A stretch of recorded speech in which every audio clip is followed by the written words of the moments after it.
Entre a Terra e o Céu, de André Luiz, capítulo 27, Preparando a Volta. 4 semanas correram rapidamente quando fomos realmente procurados por Odila no Templo do Socorro para um entendimento particular. Clarencio, Hilário e eu a recebemos quase sem surpresa. Vinha algo triste e preocupada. Com respeitosa delicadeza, nos contou a experiência inquietante que atravessava. Júlio prosseguia apresentando na fenda glótica a mesma ferida. Se instalou com ele em aposentos adequados na escola das mães e dispensava ao filhinho todo o cuidado suscetível de reerguer as suas energias enquanto a luta continuava. Recursos medicamentosos e passes magnéticos não faltavam, mas não surtiam efeito. Daria tudo para vê-lo forte e feliz. Esperava a descoberta de algum milagre capaz de atender ao seu anseio de mãe. No entanto, visitou em companhia de Blandina outros setores de assistência à criança torturada. Viu inúmeras crianças infelizes, portadoras de problemas talvez mais dolorosos que aqueles que o filhinho bem-amado tinha. Se apavorou. Jamais supôs a existência de tantas doenças depois da morte. Tentou obter os bons ofícios, quer dizer, as boas ajudas, de vários amigos, para esclarecer convenientemente, e todos, um a um, repetiam sempre que os compromissos morais adquiridos conscientemente na carne, somente na carne, deveriam ser resolvidos, e que por isso mesmo a reencarnação para o Júlio era o único caminho a seguir. O corpo físico funcionaria como abafador da moléstia da alma, sanando-a pouco a pouco. Então, aos poucos, ela vai entendendo que ele só melhoraria na reencarnação, porque seu perispírito foi lesado por ele mesmo através do suicídio. E aí ela continua, né? Que o menino fez no passado para receber semelhante punição? A pobre senhora enxugava as lágrimas que caíam espontâneas. Clarencio, profundo conhecedor do sofrimento humano, falou como um sacerdote. Odila, o passado, agora, não é remédio próprio. Atendamos à hora que passa. Temos Júlio extremamente necessitado à nossa frente e o alívio dele é o nosso objetivo mais imediato. A mãezinha resignada concordou, num gesto silencioso, e nosso instrutor prosseguiu imperturbável. Também creio que a reencarnação do pequeno é urgente medida que desejamos observá-lo no caminho da própria recuperação. Irmã Clara me recomendou que viesse rogar a sua ajuda. Ajude-me, abnegado amigo, disse a Odila, né? E Clarencio, bom, generoso, disse: somos todos irmãos e nos achamos uns à frente dos outros para prestar o serviço mútuo. Nosso Júlio não é uma criatura comum e por esse motivo não seria justo renascer no mundo a esmo, quer dizer, ao acaso, né? Como planta inculta germinando à toa no mato da vida inferior. Assim sendo, analisemos o quadro de suas relações afetivas. Ou seja, apesar dos erros cometidos, ele tinha adquirido valores, então ele merece ajuda. Ele tem uma família espiritual e uma família carnal disposta a ajudar. Vemos aqui o entrelaçamento de ajuda. Sim, ele fez uma escolha errada, que acarretou problemas, mas ele tem amigos. Depois de ligeira pausa, acrescentou: Você tem grande plantio de amizades puras na terra? Em questões de auxílio, não podemos perder os nossos sentimentos de vista. Tanto para entrar no reino espiritual como para entrar no reino da carne em melhores condições, não podemos prescindir da cooperação de amigos sinceros que nos conheçam e nos amem. E ela comentou com algum desapontamento: Ah, sim, compreendo. Sempre ocupada com a nossa casa e com a nossa família, nunca pude efetivamente cultivar tantas afeições como seria de desejar. Amaro, porém. Então, vemos aqui a Odila reconhecendo que ficou presa no seu mundinho e não fez amizades, não ajudou e não foi ajudada. O ministro, completando a frase dela, né, disse: perfeitamente, estou certo de que Amaro continuará sendo para o menino um admirável companheiro. Entretanto, não podemos dispensar no cometimento, quer dizer, na realização reencarnatória, a ajuda de Zulmira. Precisamos dela no trabalho maternal. Para isso, é imprescindível que você se faça mais devotada, mais amiga. Um esforço pede outro. Sem o lubrificante da cooperação, a máquina da vida não funciona. Olha que interessante isso, né, gente? Sem o lubrificante da cooperação, a máquina da vida não funciona.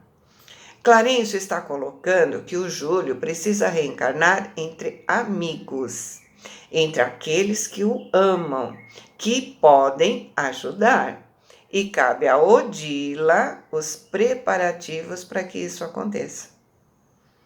Os olhos de Odila faiscaram de esperança e ela disse comovida: Tudo farei por ajudá-la, auxiliando a mim mesma. Entendo, mesmo nesse imperativo de fraternidade, a doce determinação do Senhor, me constrangendo a operosa boa vontade para com ela. Realmente, reparo quão sublime é a infinita bondade do céu. A princípio, lutei contra a Zulmira, desejando ser amada de meu esposo. Agora devo lutar em favor de nossa irmã por amar o meu filho. Muito erramos disputando o amor dos outros. Entretanto, nos corrigimos e acertamos o passo quando procuramos amar. Então, quando o ciúme acabou, ela entendeu que só estaria bem se amasse, ao invés de querer ser amada. E o ministro falou bem-humorado: sem dúvida, as tuas conclusões são um luminoso ensinamento. Em tudo vemos a eterna sabedoria. Devo buscar alguma regra específica? O nosso orientador ponderou: creio que as tuas visitas afetuosas ao antigo lar, consolidando a sua harmonia, são a providência básica para que Júlio encontre um clima de confiança. Admito que o nosso pequeno reclama especiais atenções, considerando-se a sua posição de enfermo para quem a reencarnação apresenta obstáculos justos. O entendimento se alongou por mais tempo entre os conselhos paternais do ministro e a sincera humildade da visitante. Quando Odila se despediu, desfechamos sobre o instrutor algumas perguntas que nos fustigavam a cabeça. A reencarnação, como lei, exigia a ajuda da amizade para se cumprir? Os desafetos da vida influíam em nosso futuro? O trabalho reencarnatório não seria uma imposição natural? Clarencio ouviu atencioso as perguntas e respondeu satisfeito: a lei é sempre a lei. Não nos cabe, quer dizer, nos cabe tão somente respeitá-la e cumpri-la. Porém, nossa atitude pode favorecer ou contrariar a ajuda, em favor ou prejuízo de nós mesmos.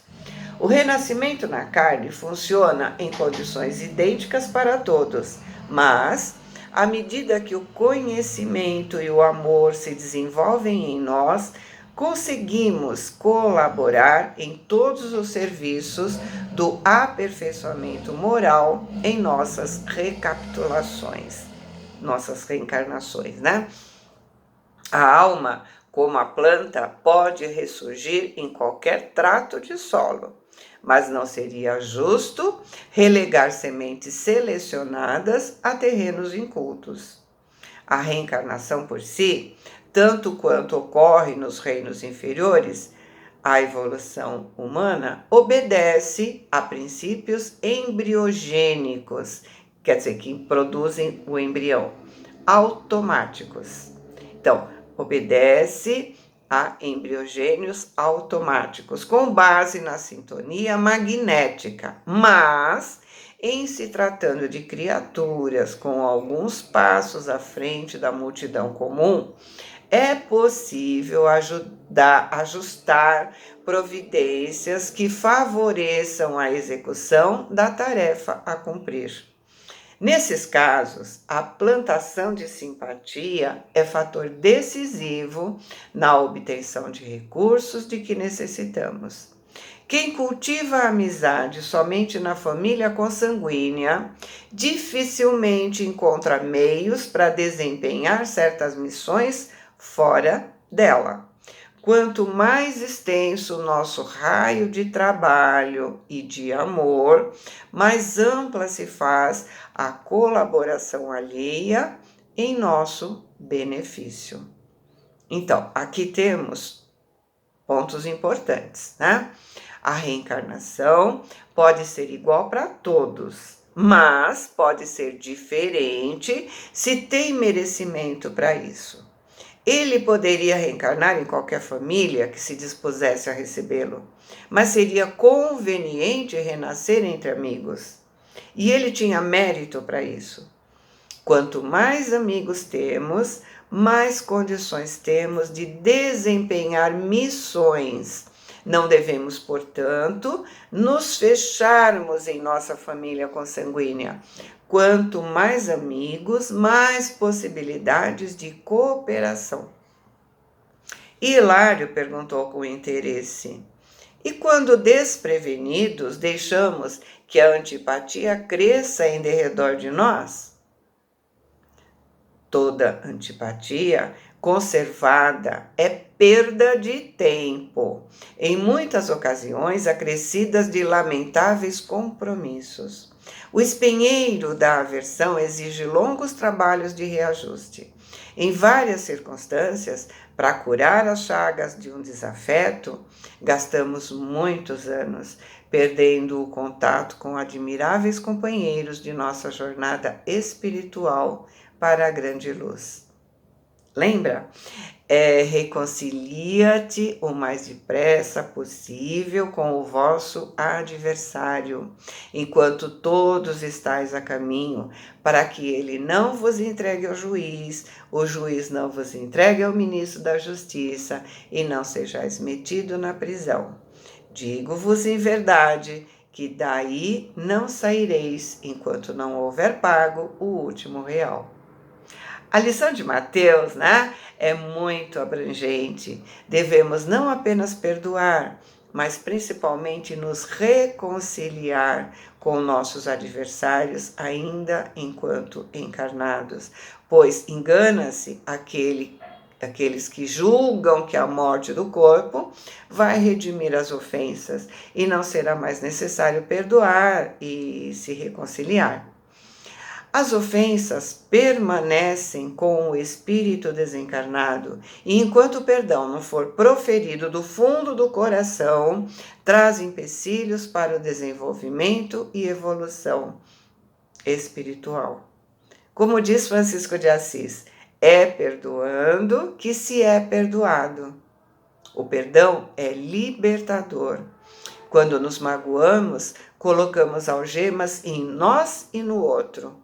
Só o perdão abre essas algemas. Enquanto estamos algemados, estamos caminhando juntos e se cairmos, cairemos juntos. E estamos perdendo tempo, porque nossos amores e amigos continuam sua caminhada enquanto nós estamos parados pela incapacidade de perdoar. Voltando lá, né? A palavra de Clarencio impunha graves reflexões e talvez por isso a quietação, quer dizer, o silêncio, a serenidade, baixou sobre nós. Soubemos mais tarde que a mãe de Evelina passou a dispensar envolvente carinho ao ferroviário e à companheira doente, que, à custa de muito esforço dela, restabeleceu afinal a saúde orgânica.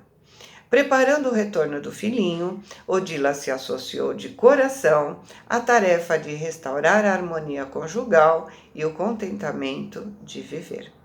Foi assim que, transcorridas algumas semanas, recebemos um convite da irmã Clara para uma visita ao lar da bênção. Em noite próxima, Odila conduziria a segunda esposa de Amaro ao encontro de Júlio, como última preliminar do trabalho reencarnatório. No momento marcado, nos achávamos apostos: Blandina, Mariana, Clarencio, Hilário e eu, conversando animadamente em aposentos reservados na Escola das Mães, cercávamos o alvo berço em que o doentinho gemia de quando em quando. Assistida por irmã Clara, Odila se dirigiu ao antigo ninho doméstico no propósito de acompanhar Zulmira até nós.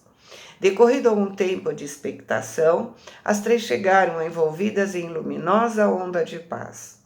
Enlaçada pelos braços das duas protetoras, a ex-obsidiada parecia feliz, apesar da impressão de medo e insegurança que transparecia do seu olhar. Respondeu às nossas saudações com a estranheza de quase todos os encarnados que alcançam as esferas superiores da vida espiritual antes da morte física, e logo após, sustentada pelas companheiras, se aproximou do pequeno enfermo, identificando-o espantada. Será Júlio? Meu Deus! Odila fraternalmente confirmou. É verdadeiramente Júlio. Para ele que te rogamos socorro. Nosso pequeno precisa renascer, Zulmira. Você poderá auxiliá-lo, oferecendo o seu regaço, quer dizer, seu colo de mãe? Vimos a interpelada em lágrimas de alegria. Se inclinou sobre o menino, afagando-o com intraduzível ternura, e falou em voz quase sufocada pela emoção. Estou pronta. Devo a Júlio os cuidados que lhe neguei. Louvo reconhecidamente a Deus por essa graça. Sinto que assim nunca mais serei assaltada pelo remorso de não haver feito por ele quanto me competia, né? Será meu filho, sim. Eu o aconchegarei de encontro ao peito. Ó Senhor, ampara-me. Abraçou o menino enfermo e nos pareceu desde então incapaz de qualquer sintonia conosco. Talvez religada de repente a inquietantes recordações da fixação mental que atravessou, nos pareceu cega e surda, sob o império da inesperada introversão. O ministro, atendendo ao apelo de Clara, se aproximou dela e a amparou, recomendando: convém que nossa filha seja restituída ao lar terrestre. O choque repetido será prejuízo grave. Amanhã reconduziremos nosso pequeno ao santuário doméstico de onde veio, confiando-o, enfim, à tarefa do recomeço. A sugestão foi obedecida e, enquanto Zulmira voltava ao templo familiar, arquivávamos nossa expectação à espera do dia seguinte. E nós vamos arquivar a nossa expectação para a próxima semana, no próximo capítulo. Fiquem com Deus, amo vocês.